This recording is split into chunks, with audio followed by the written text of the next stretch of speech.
Yeah, there's the cover of the second, or the reprint, Oh, okay. That's cool. and they've I'm gonna got have to check most that of out. everything in it, which we'll talk about. But Oh, they don't reprint everything. Ah, yeah, we'll talk about that. They left out so these still have value. they left out most of the covers in the one that you have. They showed all the covers. Yeah, yeah. In this one, they left out all of them except for the ones on the same page with the ad for the flag. Ah, That's the only one that's in these. yeah, that's true. So they don't care about the covers except for when it comes to advertising for the flag. So Yeah. let's go ahead, make my stuff up All right. here, and let's get started. A moment of silence. And welcome to Bravo Team, episode number 18. I am your host, Aaron Moss, aka General Head. And joining me this episode from over on the regular show, we have joining us Brad Abraham, aka Dr. Brainfart. Hey, Brad. Hey, Aaron. Thanks for having me. I have to give you a warning, though. I was struck down by some food poisoning last night. So, for those of you listening at home, if you hear these periodic retching and heaving sounds, that's not Aaron with his FX bar. That is me. But I'm That's good. Brad with his own FX. So, anyways, we're here to talk about G.I. Joe, yearbook number 2. Chronologically, this came out right after, according to Mike's amazing website, anyways, right after issue 45. But the last, we'll talk about that. So let's go ahead and talk about the G.I. Joe yearbook number 2. Let me see real quick. Let me get my notes pulled back up here proper. There we are. So the G.I. Joe yearbook had several, I guess I'll call it parts. Had 4 different parts to it. The first part was a brand new story. And then there was some other parts. So let's go ahead and talk about the cover first. So this artist was Michael Golden. And the cover of this one has the American flag in the background. It's got a team of Joes. We've got Torpedo, Lady J, Roadblock, I believe that's Ripcord, and then Snake Eyes and Timber on the front. Some of them firing their guns. Roadblock just got done firing his. The smoke's pouring off the top of it. It says complete update on America's favorite heroes. In the bottom, it says plus an all-new G.I. Joe adventure. The cover price of this was $1.50 according to my book. I've got actually 2 copies. I've got one which actually came out, the actual yearbook. And then as me and Brad was just talking here the last couple of years, IDW has gone through and reprinted all of the yearbooks, all 4 of them, with new covers. The cover of the reprint, the IDW version, has the October Guard in the background. We've got Destro and Baroness with Cobra Troopers and his tanks and Trouble Bubbles and Rattlers below them, which if you're watching from home, I'm holding up on the screen.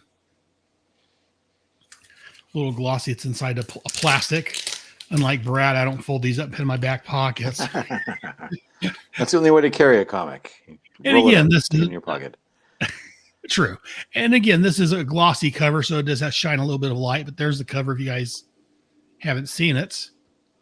They've reprinted all 4 yearbooks. So for the original cover, Brad, let's get some thoughts on that. I'll let you start. What are your thoughts on the original cover? Oh, I love this. I love this cover. I love Michael Golden's artwork in general. He's one of my favorite artists. I got to meet him at New York Comic Con some years ago and got him to sign my copy of the Nom #1 that he was the illustrator on. I like seeing, I don't want to say lesser known because everybody knows Snake Eyes, but I like seeing just some different Joes on the cover. You know, you expect to see Duke and Scarlet and Stalker, but to sort of see almost like a B team, where you have Torpedo and Roadblock, Ripcord, Lady J, and Snake Eyes all kind of out there. I mean, it's nothing spectacular storytelling wise, But I feel like the litmus test for a yearbook story has to be a little bit different, because the yearbook story is going to have,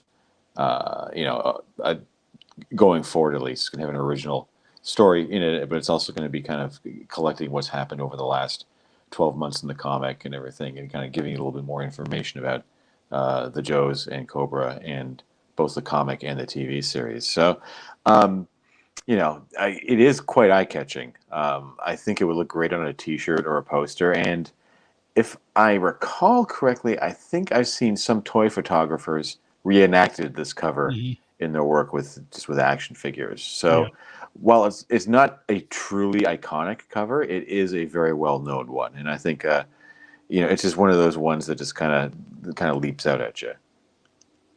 And yeah, no, I agree. Usually we agree on this. Yeah, we both usually like when the cover shows what's happening inside, and also a very dynamic cover. This one doesn't necessarily show what's happening inside, but I agree. The yearbooks are a little bit of a different case. And yeah, this is very iconic. Yeah, I love the American flag in the background. This is very action pose. Like I said, they're all shooting their guns except for Roadblock, who you can tell just get done shooting his because the smoke's pouring off the top of it. And yeah, except for Snake Eyes and Timber, which they had to include on there because it's Snake Eyes and Timber. Uh, they have, and again, no offense to Lady J, but they got to sell books. Yeah, exactly. And no offense to Lady J, but she is kind of a B team compared to Scarlet, I want to say. Maybe just me. And she's also newer. I mean, she only came into the comic. Yeah. In fact, I don't even know if she was introduced. She came into the comic 32. Yeah, I think it was 32. Yeah, I was thinking of the issue 45 with her on the cover, but yeah, so she has been there a while, I guess. She just hasn't done a whole lot yet, but yeah, I don't know. To me, Lady J's always come in second to Scarlet, so maybe just me. But no, I agree with Brad. It's a great cover.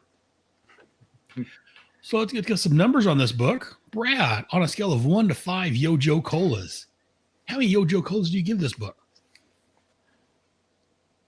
I'll give this one a 4, for reasons already stated, but I think this one in particular is one of those books that I open up that really takes me back to when I first read it, back when I was 11 or 12 years old. Right. It's one of those ones. All the yearbooks really kind of take me back to that era, that period in my life. So it's there's a lot. I will have a lot to say about this issue as we go into it. Are you going to talk about the back cover though? I didn't think about the back cover. Let me pull my book out and take a look at it. Because if I hold it here. Oh, yes. The back cover is the October Guard. Yes. Well, it's part of the cover. So, yeah, I forgot about that. Thank you. So, yeah, the back cover is the October Guard. Let me go ahead and, since Brad is holding it up, I will make Brad bigger. And then he pulls it away. There you go. The October Guard. Wow. Very nice shot of the October Guard standing. Not as actiony as the cover, but we get the Russian flag in the background. If I can move my... And the light reflects on some of these books. Really nice. Yeah. There the lighting effects. There is the back cover. Again, a very nice back cover. I like the front a little better just because it's G.I. Joe, but the back cover is not too shabby. What are your thoughts on the back cover? I like the back cover because they didn't have to do it. They could have just run an ad or something like that. But the cool thing about the yearbooks is they're all cover to cover, page to page. They're all G.I. Joe. Like there are no ads for other Marvel books. There's no... in this one you have an ad for the flag stuck in there. But you have everything inside and out is all G.I. Joe. I'm actually going to give the back cover. I'm probably going to give it. I might even give it a 5. Wow. Because as we'll get into in the discussion of the story, I really, really like the October Guard. I liked them in the comic when they were first introduced. I always, even back then, felt like they weren't being used enough. So getting this new yearbook, which at the time I don't even think I knew had come out. I thought the first yearbook was just, even back then I thought, okay, the yearbook is just a one-off. They're just trying to get people to buy it, but it had that cool reprint of issue 1. So you kind of needed the reprint to read issue 1 because issue 1 was almost impossible to find back then.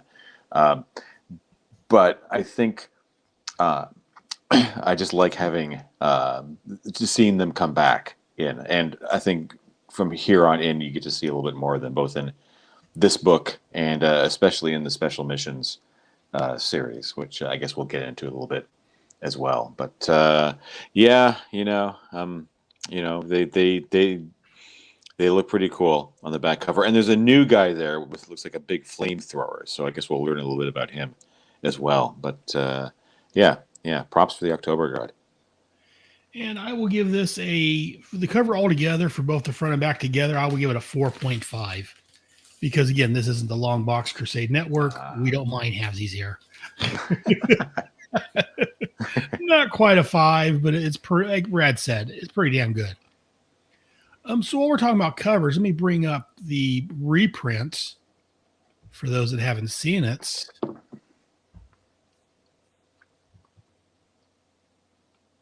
Just 1 second. So can you see that, Brad, on the screen? Or Yep. Okay. So there's the cover. Oh yeah, I can see the poster. The reprints. I like the design, but to me, I don't like it when the characters look cartoony like this, personally. So this isn't a favorite. If I was browsing the aisles and saw this, I don't know if I'd pick this up if I wasn't a fan of G.I. Joe to begin with. What are your thoughts, Brad, on this type of cover, on this cover in particular? I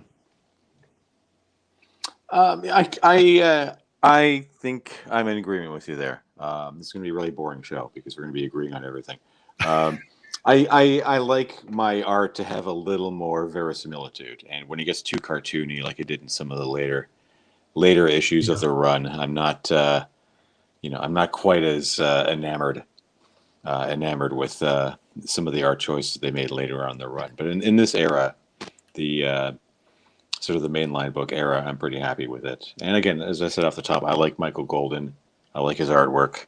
I like his just the way he puts everything together. So yeah, it gets a bonus point for me. And yeah, I'm the same. I don't, like I said, I don't care much for the cartoony artwork on this. So this cover itself to me is very lackluster. But I wanted to share that since we were talking about covers, and I'd mentioned that IDW had reprinted it. This book was also reprinted. They had a G.I. Joe, the yearbooks, I believe it was called, where they reprinted all 4 of the yearbooks as a trade paperback. So. Oh, okay. Oh, I'm gonna have to pick that up, even though I already own it. Yeah, no, I can't stop myself. One myself. Let's move on to the first part of the yearbook. The first part was a brand new story called Triple Play, written as usual by Larry Hama, artist Michael Golden, colorist George Russos, letterer Joe Rosen, editor Denny O'Neil, and the cover was done by Michael Golden. That's the first one we showed you. All right, we talked about. The synopsis: the October Guard are hunting down some hill tribesmen who massacred a supply column. During the attack, they are ambushed by Cobra, who are trying to get an experimental laser that the October Guard is using. After a back-and-forth battle across the terrain, both teams end up by the port, where our Joes are there to relieve the Guard of the laser, which we find out was designed on stolen U.S. designs. Not a big synopsis for this one. Not a lot. I mean, there's a lot going on, but not a lot of different things like in the actual book. So, Brad, what are your thoughts on this issue? And with that, Brad leaves us. So thank you very much for joining us, Brad. And that's how bad it was. Apparently, Brad ran off. I know he said he was on his iPad. He was having some computer issues, so he may have got disconnected. For those in the audience listening right now, please bear with us. And Brad will return shortly, hopefully. And I want to thank you guys in the studio audience for listening. That's there on the YouTube or Facebook or Twitter watching us.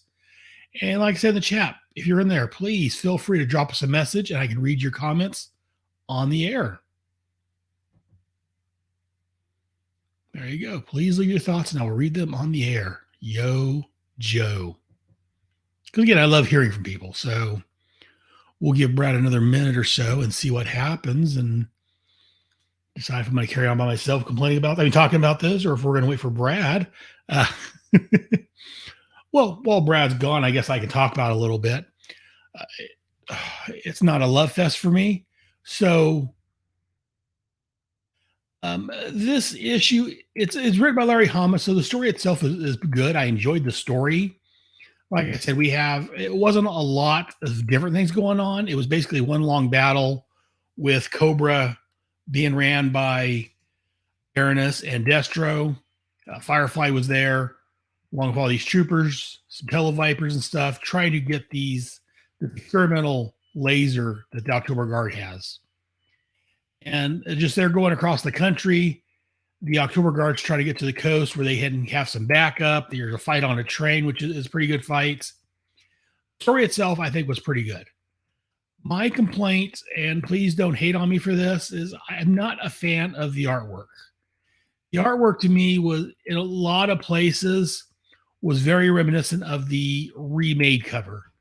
A lot of the characters looked very cartoony, and I just wasn't completely happy with it. Again, maybe it's just me, but like Brad was saying, I like my characters a little more, especially for G.I. Joe, a little more realistic looking. And a lot of the designs in here, elongated faces, and just, there was some nice images. But overall, as a story, I don't know if it was a great art choice. Again, I don't know if it was. Well, again, it looks like Michael Golden did both the pencils and the inks. So I don't know. Because I've seen some Michael Golden stuff I like. This, not as much. They're on page, it's not numbered. So let me see. 1, 2, story page 3. There's a shot of some stuff going on it's divided basically into two columns. The left-hand column, there's some panels of Destro. It looks really good. But yeah, a lot of the art in here is just a couple more pages in from that, where we have the October Guard and their vehicles shooting at Cobra. I mean, again, the writing's great. And we get, I think it was Horse Show, if I'm not mistaken, for the motherland, for the freedom-loving people of the Warsaw Pact nations. And then the general's like, from my beloved aunt. Can't read that. Sorry about that, people listening. Give me just one moment. I got to make this bigger. And that's why I like reading it on my computer, because I can make things bigger, and because I'm old and blind. So, okay. So he says, for my beloved aunt, Ludmilla. And again, the dialogue in this is great. There's a lot of humor in this book. And like I say, the next page after that, again, these aren't numbered, so I'm just guesstimating. There's a nice shot, the Baroness, and they have Diana. Yeah, I forgot her name almost. Diana's in the back, kind of laughing at what's going on because October Guard's blowing up their tanks and stuff. And Baroness like, they hit Destro's his tank, and his was hauling the laser. And Diana's like, I hope Colonel Brekhoff blew that chrome-plated head of Destro's clear into Pakistan. And again, this was a nice panel. Again, there are some nice panels in here. Below that one, there's one of Firefly looking surprised, like, oh, where'd he come from? That's a good panel, in my opinion. Over in the chat, we have Jim Meal. I'm mispronouncing that. I apologize. Jamiel? I'm not sure. M-I-E-L. He says that the first story was solid, but as a kid and a little now, the art takes away from the overall experience. He said story page 17, the splash page of the Cobra aircraft is great, though. So it looks like he agrees with me. I'm going to pull ahead to the Cobra aircraft he's talking about on page 17. Yeah, that is a good piece of art. Like I say, it's not bad altogether. It just some of it's where you have the Cobra aircraft and the trouble bubble and the fangs flying around it. Again, I'm a sucker for the trouble bubble, so this is a magnificent page of art. And here's Dr. Brainfart back. Sorry, having Hey, technical Brad. difficulties on this end. Sorry, instead And of that's waiting, the end of the episode. I'm about ready to wrap it up. So thank you for joining us. I'm glad you could join us, Brad. Yeah. Oh, thanks. Thanks. I'm glad I was able to offer some insight into this issue. But I was just There we talking about my go. thoughts on the There book we while we're go. waiting on you to come back. Yeah. I don't know what you were able to catch. I enjoy basically just to recap for you. I enjoyed the writing, the artwork for the most part. I wasn't a fan of it. It's kind of reminiscent of the reprint cover, kind of cartoony in a lot of places, which kind of detracted for me from the overall story. And over in the chat, Jim has joined us and said that the first story was solid, but as a kid and a little now, the art takes away from the overall experience.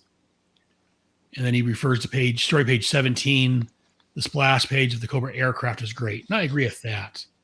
One with the huge Cobra helicopter and the fangs and the trouble bubbles flying all around. It's a great page of art. Yeah. So, Brad, what are your thoughts on this issue? It is.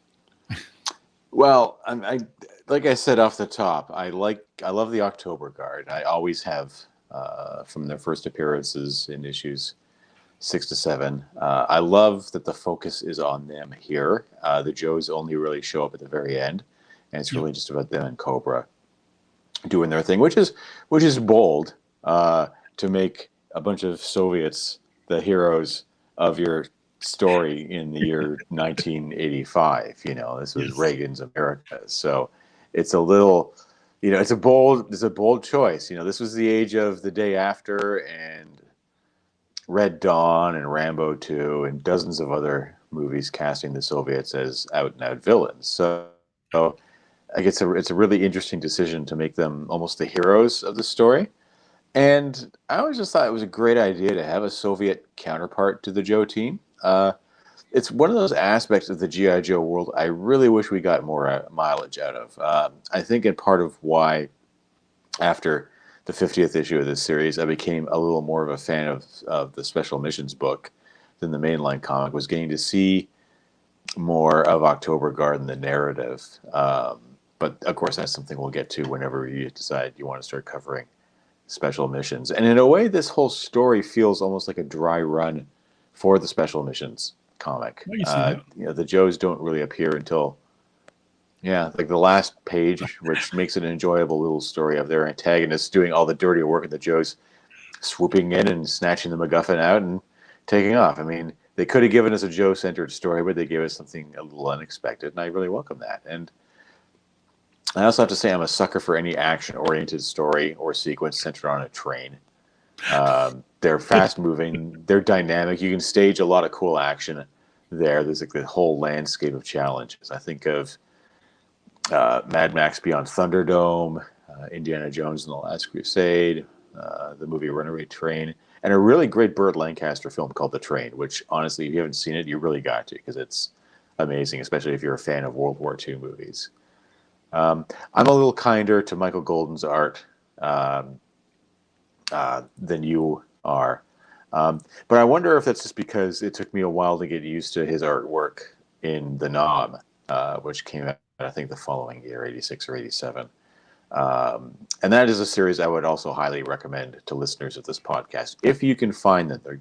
They kind of fell off the radar, but it's an all-time classic comic series that more people would really benefit from discovering, and in some cases rediscovering. I know Jared has talked about it a few times, so he's quite familiar with it as well. Yeah, I remember hearing the name. I enjoyed the name.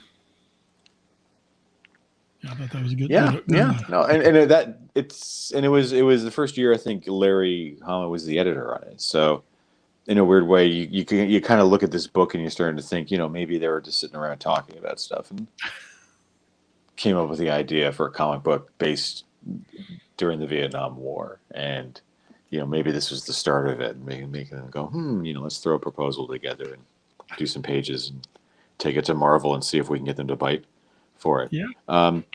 The cartoony nature of the artwork, though, which I do agree with it. It doesn't ruin it for me because the staging of the actions throughout is just so dynamic.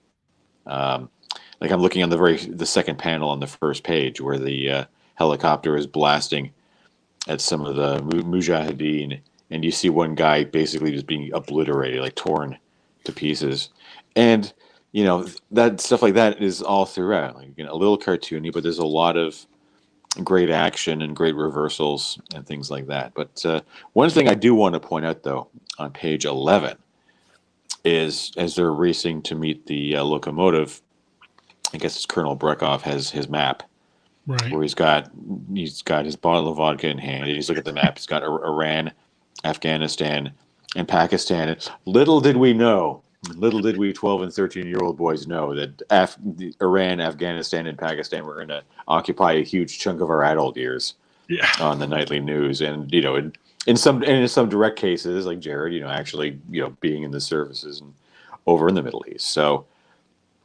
it's kind of interesting how the how time eventually caught up to G.I. Joe in some ways. But that's Larry being a military historian as well, sort of, and always ahead of his time, seeing the way to do it.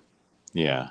But there's just so much great fun stuff in here. On page 19, you have Comrade Dragonsky talking about hucking Molotov cocktails at the Panzers during the Second World War, and it's just that there's a sense of history here, and it almost feels like Larry's kind of reintroducing the October Guard because he's got some plans for them, and probably saying, I should put them in more stuff, because it's always fun in storytelling wise if you have your heroes and you have your villains, and then you have like a third random party that's sort of upsetting the table a little bit, which gives you a lot of fun places to take a story. Oh yeah, very much so. Yeah, and that third party, they can help your heroes. They can be a hindrance. They can go back and forth. So yeah, I agree with that. I like the October Guard, and I agree with you that they weren't used nearly enough. And I don't think we got figures of them until years later, if I'm not mistaken, which again is another shame. We did?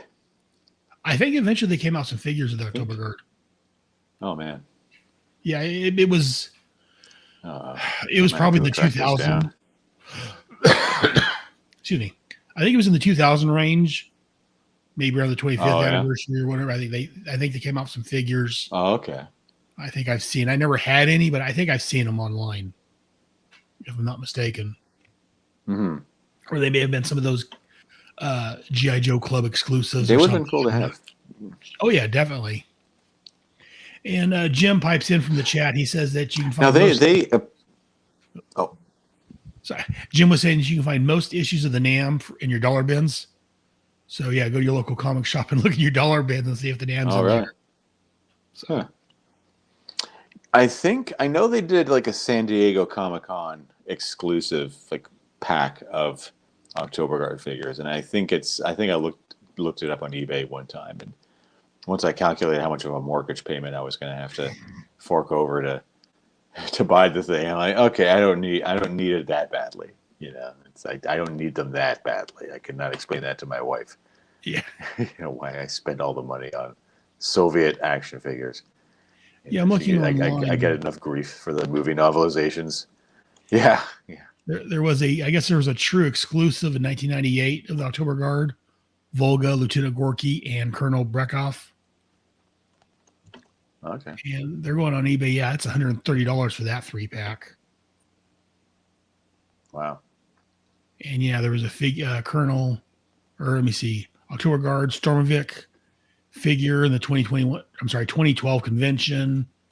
So yeah, it was in the last decade or two they started coming out with. Which again is kind of a shame that we didn't get them back when we were kids. Because I would have loved to have some October Guards to, like you say, to face off between the Joes and the Cobras, and just having that third set. I wonder I wonder It's if there was an attempt and somebody in Hasbro said, no, we're not going to make Soviet action figures. maybe. They're going to peg warm like crazy.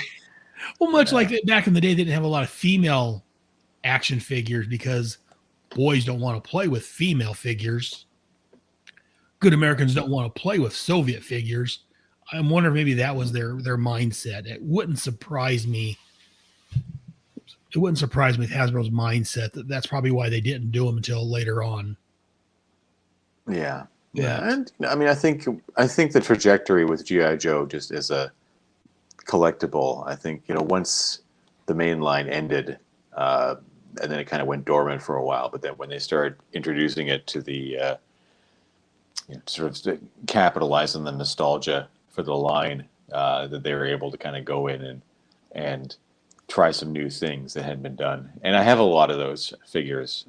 For a while when I was collecting the 25th anniversary, the 30th anniversary GI Joe figures, I specifically went after the figures that never got a mainline release in the original toy line. So I got the Flint in like Cobra Officer disguise, and I got the Paratrooper and the Bazooka Soldier, and very nice. that other pilot Israeli Army Scarlet figure. So I have all those in a box somewhere. Just there was a period I was just going through and just collecting all those figures because they never got a release back in the day. So I thought it was kind of fun to have Yeah. new GI I Joe don't, figures in the same old package design.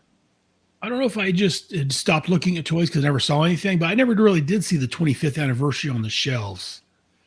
So I missed all of those. I know my wife saw the Cobra Commander 25th anniversary figure she picked up for me. Mm-hmm. But yeah, and then here in the last decade or so, I picked up a handful of them off of eBay for a decent price. Yeah, So that's where I ended up punching them down. You can't find toys in stores anymore. You got to go to eBay, no, or you got to go to second ticket online store to especially get GI them. Joe. Yeah, yeah. No, it's not. It is not easy to be a collector of toys these days. Yeah, unfortunately. But do you have other thoughts on this storyline? Triple It's one of Threat. my favorites. It's one of my favorites, and I think this story, along with everything that was happening in the mainline book at the time, the whole Cobra Island incursion Right. with Ripcord and Zartan and Storm Shadow and Snake Eyes, that whole period of months is probably some of my favorite GI Joe comic storytelling, but probably some of my favorite comic book storytelling. Period. They're just so propulsive, and they're so much fun, and this just seems like a part of it. I feel like this is where GI Joe really hit the plateau. I think they could do no wrong by this point. And I agree. I said it wasn't as happy with the art, but the story was great. And yeah, I agree with it. This was a golden era, perfect time for GI Joe. So most definitely. Mm. The next part of the yearbook is the television Joes. It talks about the current season of GI Joe. It talks a little about how the episodes are created, and then it talks about the future of GI Joe on TV. And I know in my interview with my mind just turned off. I can hear you. What's that? I can hear No, you. my mind turned off. My head. Oh, your mind turned off. This is your mic turned off. Yeah, I can still hear you. I can hear you, Aaron. You're fine. Yeah. But in my recent interview with Bill Ratner, who did the voice Okay. of Flint, he talked a little bit about in our interview how they did some of the work here and then they shipped everything over to I think it was China, and they did most of these artwork over there and sent it back. And he was talking about how one time a batch of the film they sent back got everybody here sick, and all the animator stuff here got sick because they got contaminated film from China. But yeah, there it is. The second part talks about how what's been happening in GI Joe, and it got some pictures from the cartoon in there, which I always liked. They get the net with Duke and Snake Eyes in the nets, Spirit and Storm Shadow facing off. But in here they talk about what's coming on. Let me see real quick.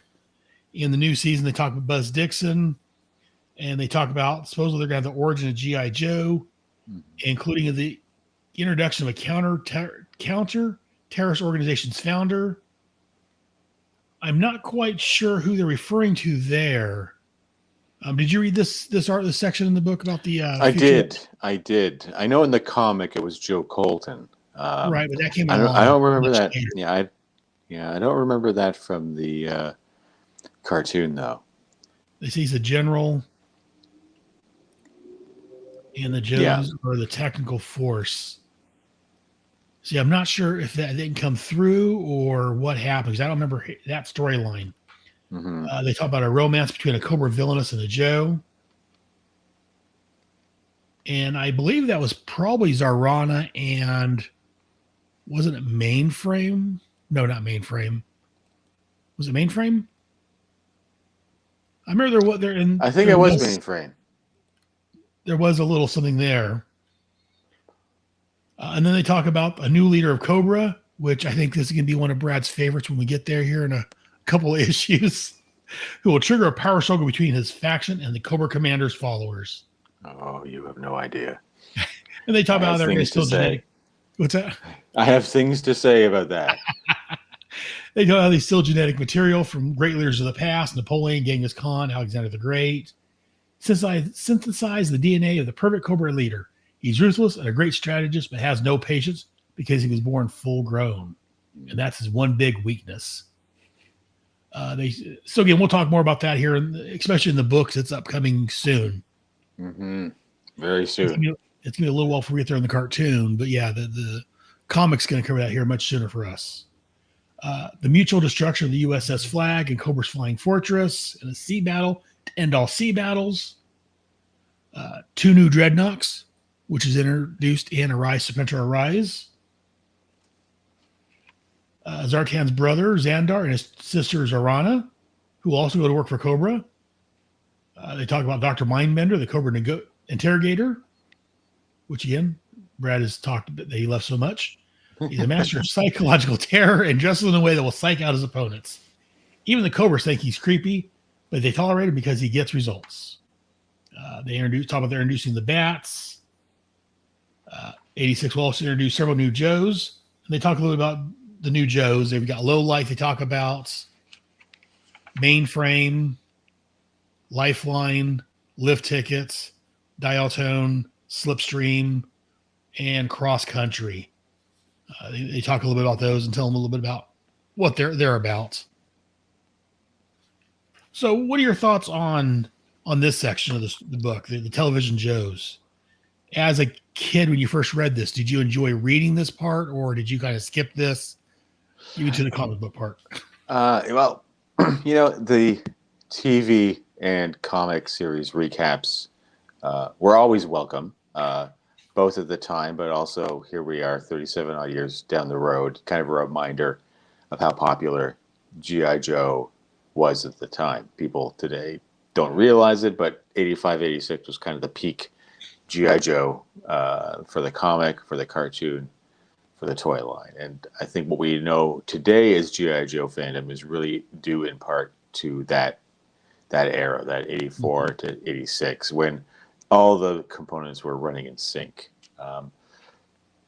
The core characters on both sides of the conflict were already established by this point, and while more characters would be introduced, none really were as iconic as that original and current cast. And I think that may be where I started to step away from G.I. Joe a bit. I didn't find the new Joes as interesting as the older ones. But still, like this era is like when you get that new car serviced after owning it for a few years, and the mechanic says everything's checking out, no problems detected, it's running smoothly, and that's kind of how I feel about G.I. Joe, the comic and the cartoon at the time. It's running smoothly, but I think it's interesting looking at it now, because I guess this would have been when reading about the new Joes and the new Cobras and stuff like that. It's like, okay, so there's going to be more toys, there's going to be more figures. I wonder what they're looking like. So I think it was the first time they really gave you a sense of what was coming up.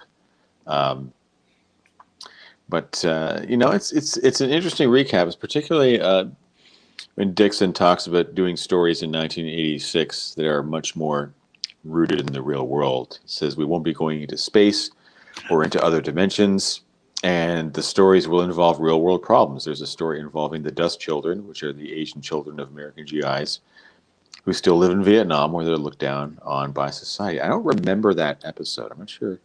Did they do that one or? I don't read. I'm sure when I read that myself, I was trying to remember. Again, that's another story that I don't remember happening. Yeah, but you can sort of see they're trying to kind of, at least on a proclamation level, sort of stretch and kind of do different things with the story and the types of stories they tell, which, in the mainstream television, animated world, that could be a good thing and that could be a bad thing. But I think it sort of shows where their headspace was at with the cartoon at the time, and that they could sort of do different things. Kind of like this comic story was different from the usual G.I. Joe stuff. You can sort of see that they had confidence in the brand, that the audience would stay with them when they were doing things a little differently.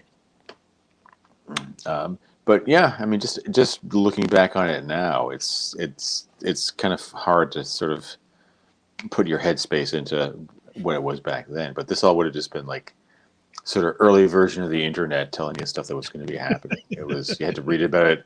You had to read about it in the G.I. Joe yearbook. You couldn't read it. You couldn't go online and find anything out. You didn't even know what online was. Online was what you did when you stood in line for something. Online? What's that? You mispronounced. That's in line. I stood in line. Yeah. So I mean, it's. I just have a fondness for this era, because I think by this time, the following year, like late '86, early '87, I was probably on my way out with G.I. Joe. I still stuck around on the comic, but not on the toys. Special missions sort of became my go-to for G.I. Joe stories. And I even think Christmas in 1985, I might have been done with the toy itself, because I can't recall receiving anything toy-related. I think my big holiday gifts were a Ray Bradbury story collection, Heartbeat City by the Cars, and U2's The Unforgettable Fire. Both on vinyl, both of which I still own. But I do recall in the springtime going to the mall and cruising by the toy store, and they had the new Joes out there. And I do recall picking through that one last round of action figures where they arrived in stores. But I think outside of Beachhead, Wetsuit, and the new Hawk figure, the rest kind of left me cold, and I just sort of left them on the shelf. Plus, this was also the era of Watchmen and The Dark Knight Returns and Swamp Thing, and that really great reboot of The Shadow, the old pulp crime fighter. The mature reader books were kind of my thing at that point, and stuff like G.I. Joe and Transformers were just becoming less appealing because I was outgrowing them. And I was the kid whose parents were letting him watch movies like 48 Hours and The Terminator and many Golden Globus films. So, this yearbook is kind of a last hurrah for me and my G.I. Joe fandom. I still kept up with G.I. Joe, but it did not occupy as big a place in my life. And that's just part of growing up and maturing. My 7-year-old said it's time to give away all his old Thomas the Train toys.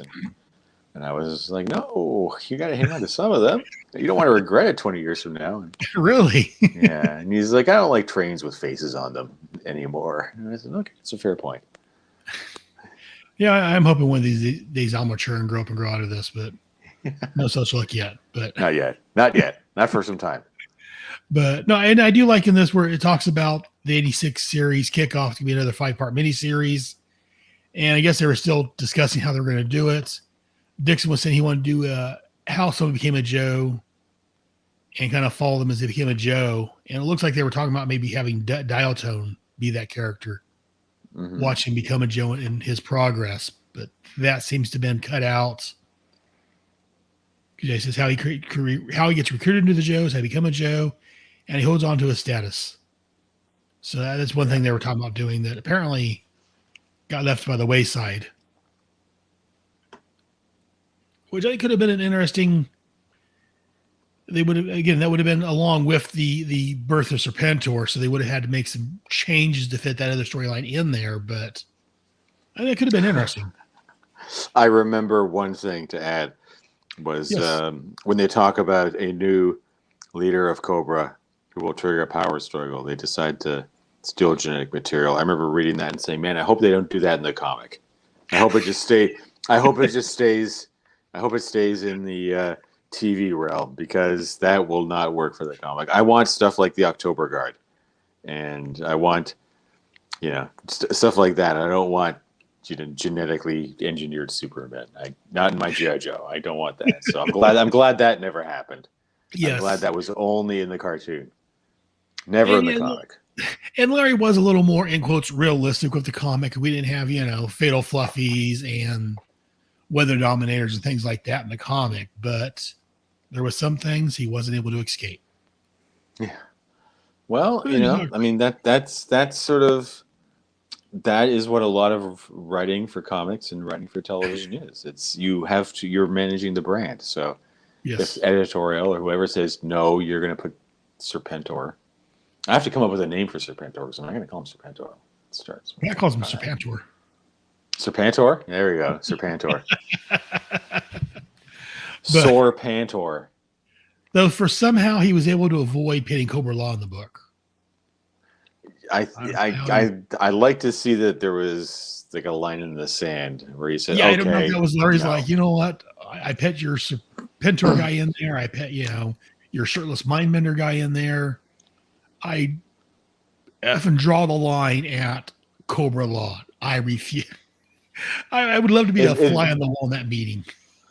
it makes you wonder if because I know in coming up into like the next big arc of stories, like issues 51 into the 60s, where he did drop a lot of stuff about the origins of Cobra into the book. I think it seems like he was almost trying to get ahead of what they were going to be doing with the cartoons. Like, no, Possibly. I'm going to quickly go in and establish the origins of Cobra here, so we can't go retcon it. If they say Cobra Law, you can say no, use car salesman.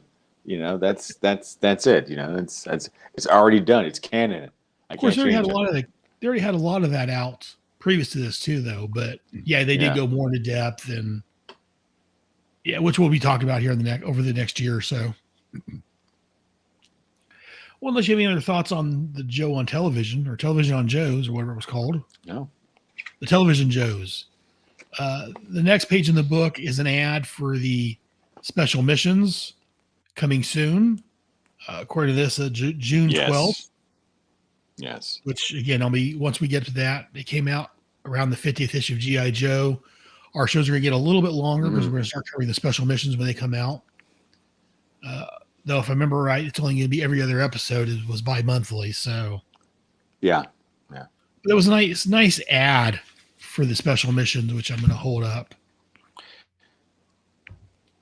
Let me go ahead and do solo, and it was Yeah. It was a nice ad for the special missions with the gun on the classified folder and all that. That's That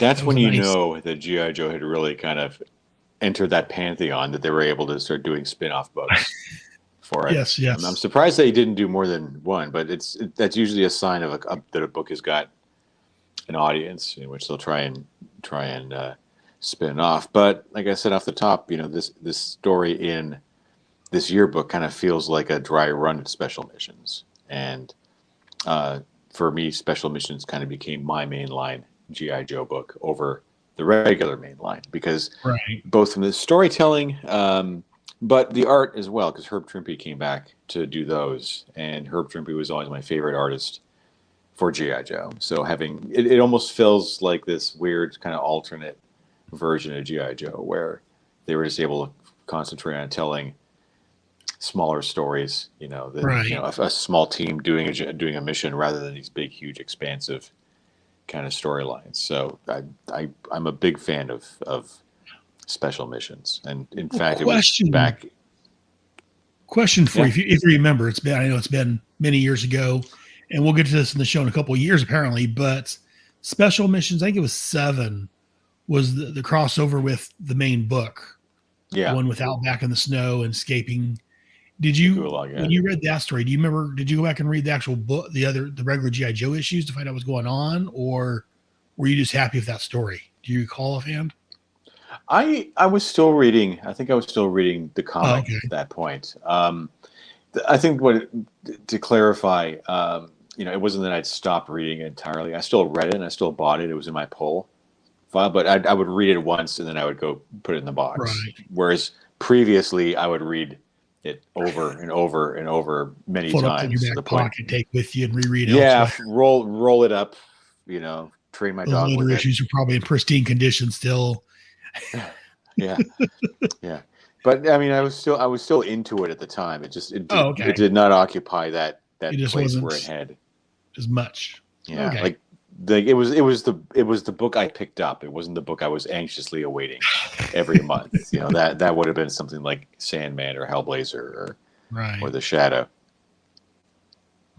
And from the chat, Jim says that Larry found a way to insert some of the crazier characters and themes in the comic and still make them believable. Yeah, it's one thing we like about Larry is that he was able to work a lot of this stuff into the comic and make it, enjoy it and make it believable for the most part. Yeah, although I know that coming up much later down the road, when a certain Cobra who dresses up as a bird is introduced in the comic, there's a little bit of breaking of the fourth wall where Cobra Commander starts saying, "That's it, enough of these costume freaks." Like you get a sense that that's Larry editorializing. He's like, enough of these costume weirdos. People in, just these outlandish costumes. So I think there's a little bit of editorializing there.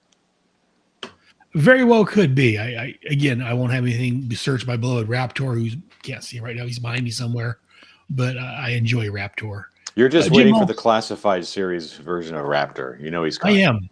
Oh, I am. I'm waiting on that. I can't wait for that one to come out. I haven't heard it announced yet, but I can't wait for that and the Trouble Bubble, which they have announced. So they have. Okay. Yes, they've announced at some point in the future they are planning on doing a Trouble Bubble. So yeah, that could work. So I can't wait for that one. Jim also says that the special mission ad looks like an ad for the Punisher.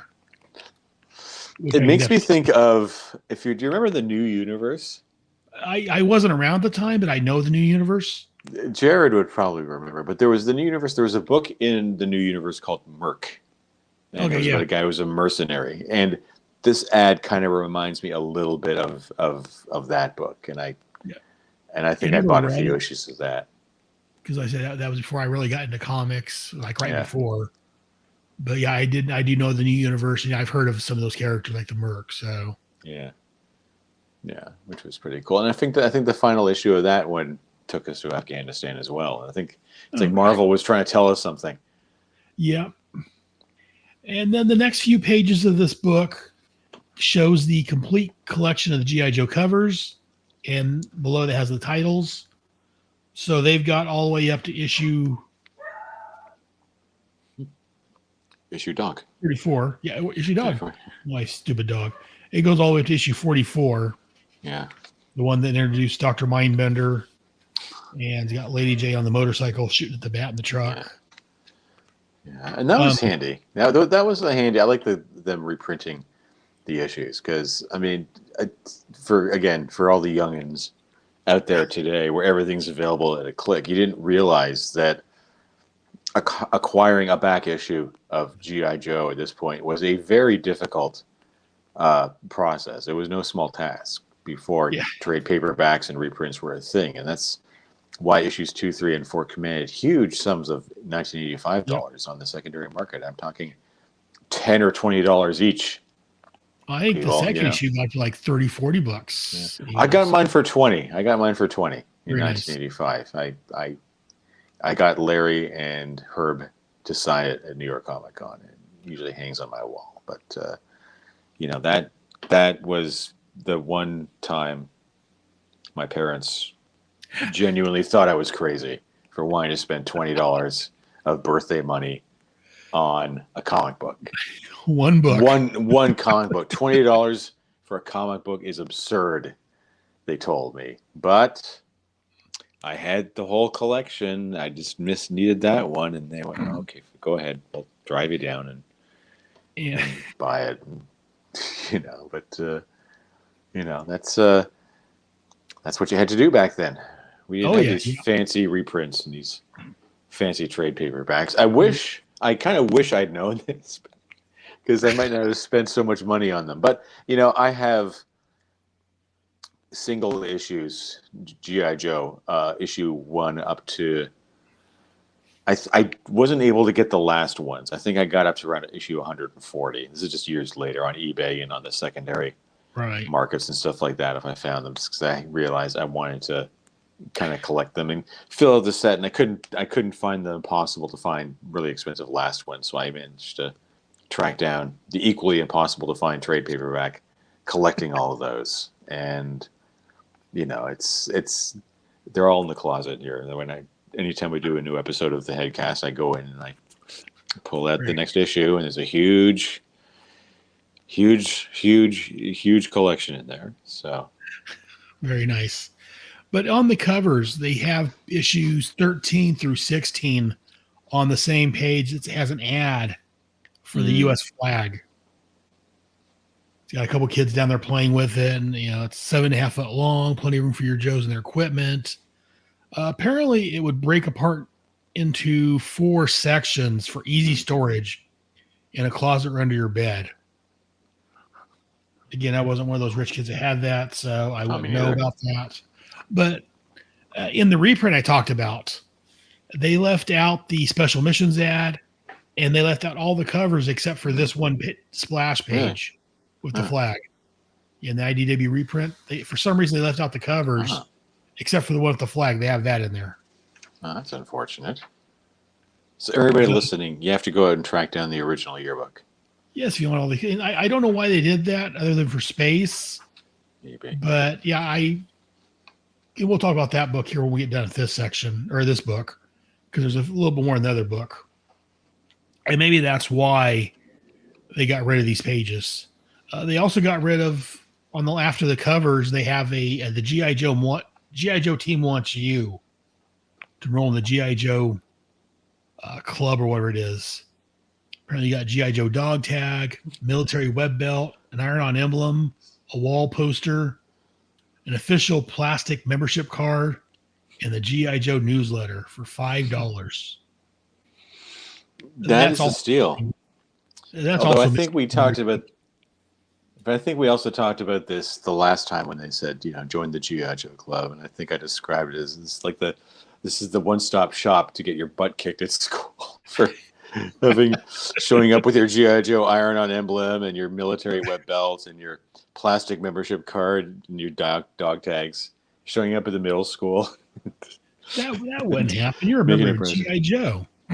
Oh, yeah. Yeah, you'd think. But no, I do enjoy this ad for the G.I. Joe. I never did join it, but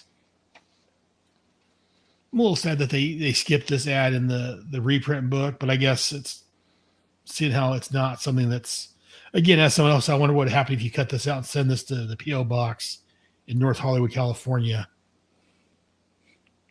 I wonder if that box is still active or if they've closed it out over the last several decades. Well, Aaron, if you send $5 to the P.O. box, maybe it'll get something. I may have to try that and see what P.O. happens. box, it's P.O. box 7043, North Hollywood, California. That's in your side of the country, so it won't take that long to get a response. That's several hours south of me. Yes. But I did like you said, I did like these covers reprinted here, and they've got everything from the very beginning all the way up to issue 45, or 44. Yeah. Although I have to imagine how maddening it would be to be like a relatively recent convert to G.I. Joe and to pick this up and flip through and see how many issues there'd been. And thinking, oh man, how am I ever going to get a chance to read all of these? How am I going to find issue 1 and 2 and 3 and 4? I mean, it would just have to be very daunting. It's just like, oh well, I feel sorry for whoever that kid. How do I get these? Why don't they reprint them? Luckily, around this time, they also had the G.I. Joe Comics magazine, I think it was called, which was their digest, which reprinted. That's how I read a lot of the early issues actually to begin with. Was through the digest. Yeah, that was very nice. And it looks like they don't make digests anymore. No, well, they have some Archie ones I've seen on the stand. And I know Marvel tried it for a while, Spider-Man and some of their books here a couple years back. But I guess it didn't do very well because those went away very quickly from what I. Richard Cox has joined us in the chat. He says, "What's up, y'all?" Hey, Richard, glad you could join us. But yeah, so that is the covers section of the book. Again, if you're reading this on the IDW reprints, which came out the last couple of years, which is this cover, you're going to miss out on that, except for the covers that are on the same page of the yearbook ad. Yeah, but the ads are fun. Yes. Yes. The ads are always a fun little bit of insight to just how things were marketed at the time. And you can find out a lot about an era that you didn't live through, or maybe you lived through and you forgot about it. You can learn a lot about it just from reading the ads, going through magazines, definitely, and stuff. I think it's Taschen has a well, I know it's Taschen because I have almost a complete set. This All American Ads series, starting 1900 up to through the 1990s, and it's just advertisements, car advertisements, and you can kind of see the sort of the changing mores of the times, the fashions, and what people ate, and what kind of cars they drove. Which, for me as a writer, has been really helpful, trying to pin down what a car is going to look like, or what kind of what would be in the grocery store in 1956. So you can learn a lot from the ads, and you can learn a lot about G.I. Joe by looking at the ads as well, because this whole book is like an advertisement for the book itself. So it's like its own ad. Yep. It's very crafty. And Richard pops off in the chat. He gives away his secret identity. He also lets us know that he's known as Outback Stew. That Richard, guy. He posts a lot of stuff in the Facebook group. So thank you very much for joining us, Stu, or Richard, or whatever your real name happens to be. But after that, then they move on to what they call "And the Adventure Continues," which recaps everything that's happened in the comic from issue, I want to say it was like 20... 24, 25? 24. Zartan. Well, it's where Zartan meets Firefly. Yeah, it's got to be Zartan. It's got to be issue 25, my favorite. So, but yeah, again, I did enjoy this. It was 25 with Zartan on the cover. Again, thanks to the cover gallery that shows us the cover. We're introduced Zartan. But yeah, it recaps Zartan, the introduction of Zartan, and then we get into the origins of Snake Eyes and how he became a ninja. And again, as we talked about back in episode 26, 27, I really loved this story, where they kind of gave us the origins of Snake Eyes. And again, I know me and Articulated Chad complained about this, and I've complained about it before, and I'll complain about it again. They really should have used this for the Snake Eyes movie, but that's another story entirely. I agree. Yeah, Larry did all the heavy lifting. And the funny thing is, like, looking at Snake Eyes: The Origin now, just in this capsule sort of recap, you realize that whole storyline really became kind of the tail that wagged the dog with G.I. Joe. Like, I think it hit that sweet spot, that perfect apex in 26, 27. The book, kind of rebooted itself from that point on, because you're dealing with Vietnam, you're dealing with ninja clans, and I think it catapulted the book to a new level, and I think that's sort of where the book really started to take off beyond just being a comic book tie-in for a toy and a TV show. But I like that's sort of like the classic story. If you think of in Spider-Man, you think of the Gwen Stacy's death, and if you look at other comics, they kind of have that one story that's sort of the classic in that thing, which is why it's really unfortunate, as we've covered in previous episodes, about why we were disappointed in the decisions they made in the Snake Eyes movie, because we felt they ignored the lore.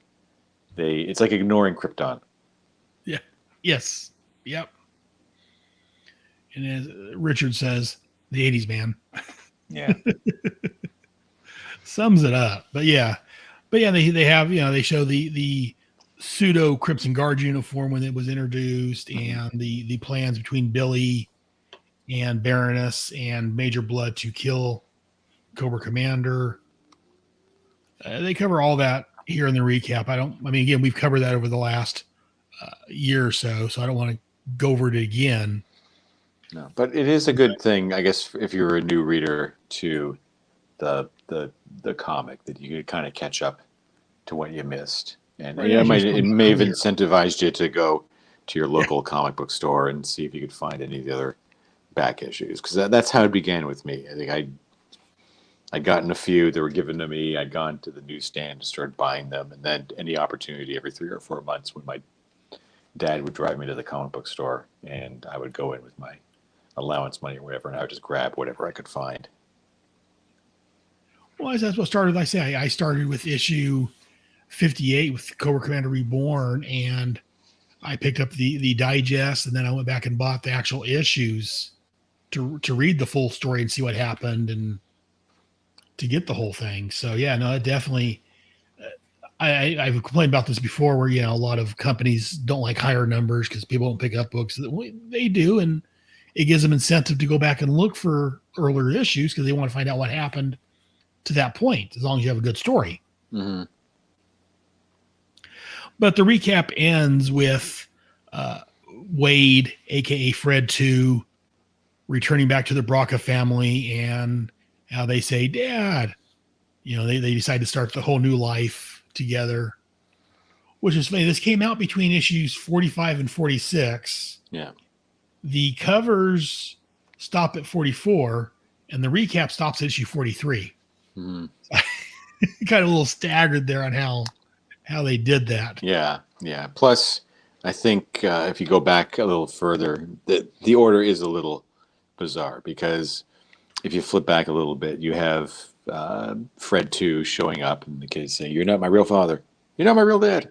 And then you jump ahead to issue 36, where they're trying to capture Scarlet on the Staten Island ferry, and you reveal it's Snake Eyes. And then you jump back to 34, where Wild Weasel and Ace face off over the skies. Then you jump back to 33 with the attempted assassination on Cobra Commander. So the order is a little weird. But, I mean, to be frank, the order of those issues, 34 through 38, are a little choppy, because they all kind of read almost as standalones, with maybe just a little hint of where things are going. They don't feel quite as continuous. Like, you could read them out of order and still get the same story. So that may just be a function of just how the stories were written, just little one-offs.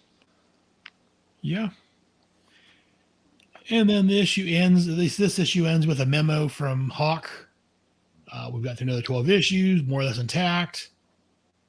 We figured out the trouble with Cobra, and our snake-loving buddies didn't disappoint us. We didn't figure out Cobra tricking us into busting loose a chunk of the Gulf. Mexico became Cobra Island. In our book, that's a big mark against us. And as we talked about previously, in the comics, Cobra won a lot more than they did in the cartoon. Cobra did have a lot of wins in their column in the comic. And while Cobra Commander, yes, was maybe inept, he wasn't as bad as he was in the cartoon. So, yeah. You know what? I will say that it's kind of fitting that we're reading this yearbook, because it kind of culminates is sort of the closing of that whole arc, that next great arc in the comic. So this feels kind of like a summation of everything. Although I should point out there, one thing you did miss after the end of the recap is, I guess this is Duke, imploring us all to subscribe to G.I. Joe today. Back in the day, you could get a comic book for 75 cents an issue. That's the single copy price. The regular renewal price is 67 cents an issue. It's the lowest price you can get, 41 cents an issue. You'll receive 16 issues of G.I. Joe for only $6.50. It's like getting 4 issues free. I had a G.I. Joe comic subscription, as we know, and the big pain about it was the issue would always arrive after I'd seen it on the store, like on the spinner rack. Right. Because you go there and it's like, oh, still another couple of weeks. And so I will confess, I would go to the spinner rack at the local drugstore and I would stand there and I would read the issue on the spinner rack and then put it back. And then I'd wait for my issue to come home and then I read it again. Yeah, see, I bought that off the newsstand site. Diary of a Young Hoodlum. There you go, you hoodlum. And then we talked about the IDW reprints real quick. And Richard Cox in the chat says he loved the Billy story, and Cobra Commander has the best backstory. I agree. Yeah. And I talked about the IDW reprint. Like I said, they skipped out on the covers. Mm-hmm. In here, they reprinted the actual cover, which we talked about, of the actual comic. Okay. And then they had a cover art process, concept to final, artwork by Tim Lottie. And they kind of show the cover concept of the art cover for the reprint book. Oh, cool. And so those pages that we talked about of the covers they removed, mm-hmm. they used it to show his step-by-step process of how he did this cover, which I wasn't a fan of. The cover or the process? Actually, it wasn't the cover. It was, the cover. The cover of the reprint. So again, not a fan of it, but I thought it was interesting they had that, though I don't know if it was worth losing the covers gallery. I don't know. Yeah. I personally would rather have the cover gallery. Yeah, it seems a little weird to have a cover gallery of 4 issues. There are 4 covers and an ad for an aircraft carrier toy that you can't get in the stores now anyway. So, right. Like I think somebody just decided to cut corners or whatever. So I don't know what it was. And then this IDW reprints has ads for the Snake Eyes Dead Game trade paperback, the Ninja Turtles Annual 2021, Godzilla Rivals versus Hedorah, Who Will Reign Supreme, Usagi Yumbo, the new G.I. Joe book they had out at the time. Oh, yeah. Which I tried the first couple issues. It was okay, but I picked it up at a comic book store in Portsmouth, New Hampshire. I went in to check out the comic book store. Couldn't find anything, but I have the rule that anytime I go into a comic book store, I will buy something just because I want to support the comic book store. And they had it on a bargain table for like $5. So I grabbed it and I read it and then I just regifted it to somebody. So but it was something when they wanted. So, just did not. Okay. It's funny that G.I. Joe, people don't realize it is very complex and it's very difficult to write. I've always considered saying, what if I have a G.I. Joe story in me that I could do? And it's almost too daunting. It's like Star Wars. It's like putting yourself, into this universe, and trying not to embarrass yourself. It's almost I'm too sure you could intimidating. do it. Well, but you could do it, but it may not be so. Yeah. It may not be so great, but I think you could do a good job, is what I'm saying. Because I think. Thank you. The check's in the mail. So thank you. And there's so much G.I. Joe. There's so many different characters out there. There's so many different characters you could pick from. I mean, you don't have to do the entire team. You could do a special missions type story, focusing on just a couple of Joes. There's there's been a couple of comic books. They did Batman '89. Right. Which is Sam Hamm, who wrote the original Batman movie, kind of continuing the Batman story in that Batman Returns universe. And there's a Superman 78 one, which continues the story from the Richard Donner film. And I was wondering, it'd be great to see like a G.I. Joe that's sort of continuing, like from a certain area, like G.I. Joe 1984 or 1980, or G.I. Joe 1981 or something like that. Just as the team's coming together, it's kind of jumping in that era and sort of set a bunch of things up like that. I always thought that would have been kind of cool, but that'd be interesting. That's that is neither here nor there, but yeah. And then they had, I'm just looking, they didn't reprint the back cover. The October Guard. Yeah, they didn't want to rile anybody up on the there's a picture at the end of the original Marvel yearbook, which is sort of a wide angle on Roadblock, Lady J, and Flint That just was on a the nice inside, control. just on the inside, in the inside Yes. cover, right there. Too many So film numbers. Yeah. yeah, Yeah. so That was they nice. That was do, nice also. yeah, they do good stuff there. But yeah, it's it's one I keep coming back to. Surprisingly, the yearbook stories. I find them really entertaining, and they're even the ones that come up further down the line. I think I have those too, and they're fun. They're fun. But I think of all the yearbooks, the 4 yearbooks, I think this is probably my favorite, just because I wasn't expecting there to be one. And so Right. when a friend I think had told me, he said, "Hey, there's a new GI Joe yearbook," and it's an Yes, I've October been Guard some back story, issues. So. because that's how you found out about it back in Mhm. the day. A friend had to tell you at the playground Oh or yeah. Again, like I whatever. said, we didn't have the internet letting us know about all Yeah, this. you go hop on your Schwinn and you pedal over to the drugstore or the bookstore and the spinner rack. Yeah. You get your can of Tab, you get your Big League Chew, and you get your comic book. And the last page of this book has an ad for the GI Joe trade paperback collection, volumes 1 through 23, Oh, really? collecting the. I think it's just collecting just the IDW run Oh, okay. issues 256 I on should look into that because I was collecting 156. the IDW trades, and then for some reason they just stopped putting them out for a while. Like you Hmm. couldn't, they didn't, they had a solicit for the next volume, and it just never came out, and Huh. it was weird. And I talked to my local comic book guy, and he was like, "I have no idea what happened to it because it should be out." And Yeah, I'm not so sure how far the trade paperbacks have went up to at this point, but I know they're losing the license.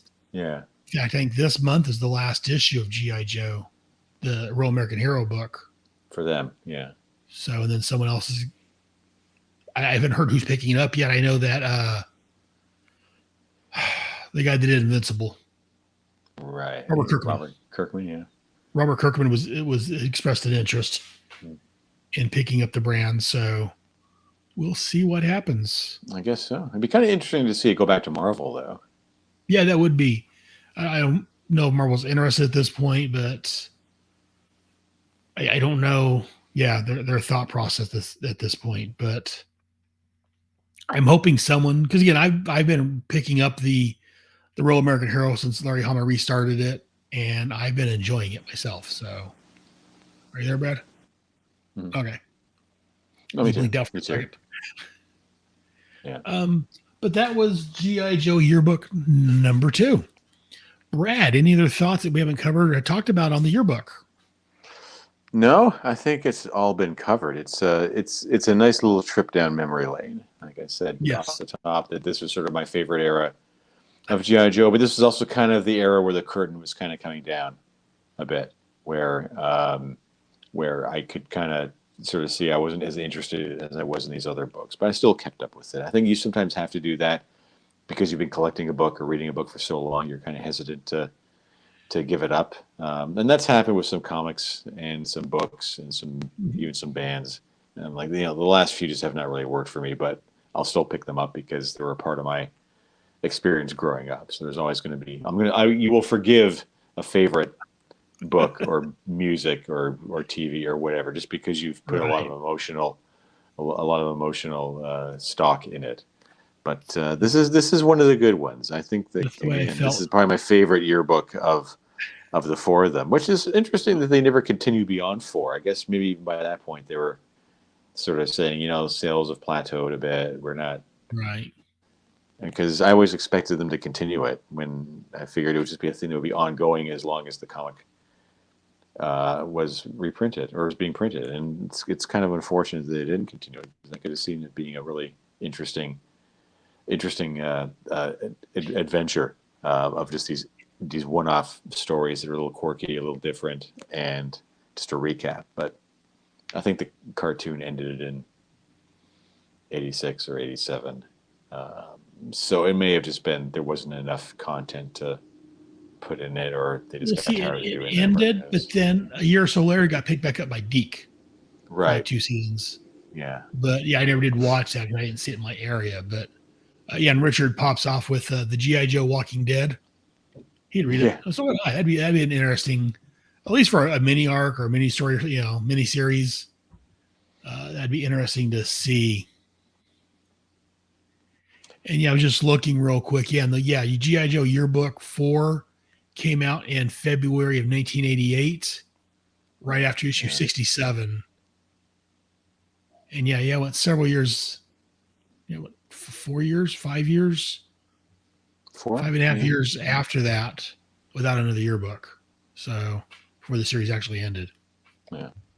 Which I thought, again, personally, I thought the 60s, and I thought that was a great era of GI Joe also. So I don't know why they decided to stop it. I'd be curious to find out. But well, next time Jared runs into Larry and harasses him at a con, we'll have him say, inquiring minds want to know why there are only 4 yearbooks. Why the yearbook stopped. And then IDW did one or two also here recently. Okay. With the new GI Joe run, they've had 1 or 2 yearbooks that came out. So they kind of brought it back. It was like yearbook 2021 or something like that. They didn't call it 5, which I was a little disappointed with, but it's a pretty cool idea, especially for back in the day when you couldn't always find these issues or get these back issues. So I consider myself quite fortunate that I was able to get like the first 50 issues of GI Joe in relatively good condition back in the day, because that's because I was committed to it. and you can debate your definition of committed there. Or maybe you should be committed, or who knows. Yeah. But I got that way in like the 120s with the whole Ninja Force and all that, and where it became Snake Eyes guest starring GI Joe. That's the point I got to. Like, okay, I want to be done with this, but it's GI Joe, so I don't know if I can't. Those are going to be some very interesting episodes of the Headcast. Yes, we'll have to see when we get there what happens. Much like the Deke series. I haven't watched it. I picked them up on DVD, and I was going to watch them. I started doing the show, and I'm like, well, I'm going to cover the cartoons eventually. I was just wait and watch them fresh. And from I hear from a lot of people, those are going to be some interesting episodes to cover. Interesting. Yeah, not know if it's a good way or not. But anyways, this has been G.I. Joe Bravo team. Brad, aka Dr. Brainfart, thank you very much for joining us. I am glad you could getting back from vacation and fighting food poisoning and everything else. I did not throw up once during this whole episode. So there you go. Very good. There you go. Very glad. That's because we didn't have Serpentor or Dr. Mindbender in it. So. Yeah.